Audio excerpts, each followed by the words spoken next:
రాజు అయితే యామినితో నాకు పని ఉంది బయటకు వెళ్ళి వస్తానని చెప్పి అంటాడు. దాంతో అక్కడ ఉన్న యామిని అయితే సరే రామని చెప్పి పంపిస్తుంది.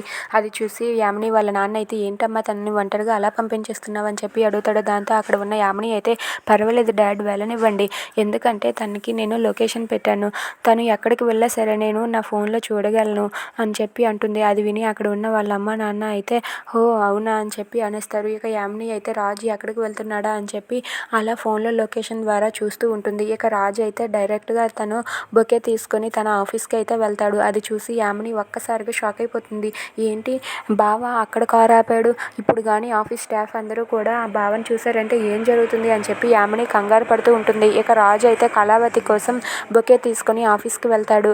ఇక ఆఫీస్కి వెళ్ళి అక్కడే అలా బయట నిలబడి కళావతి ఎక్కడ ఉంటుంది అని చెప్పి అక్కడ నుండి అలా చూస్తూ ఉంటాడు. ఇంతలో అక్కడ ఉన్న వాచ్మెన్ రాజుని చూసి అక్కడే అలా నిలబడి చూస్తూ ఉంటాడు. ఏంటి సార్లా ఉన్నారే అని చెప్పి అనుకుంటూ ఉంటాడు. ఇక కావ్య అయితే లోపల వర్క్ చేసుకుంటూ ఉండగా ఒక్కసారి సీసీటీవీ ఫుటేజ్ వైపు చూస్తుంది. ఇక అక్కడ ఉన్న రాజుని చూసి ఒక్కసారిగా షాక్ అయిపోతుంది. ఏంటి ఈయన ఆఫీస్కి వచ్చారు, ఇప్పుడు కానీ ఆ స్టాఫ్ అందరూ చూసారంటే ఏం జరుగుతుందో ఏంటో అని చెప్పి కావ్య కంగారు పడుతూ బయటకు వస్తుంది.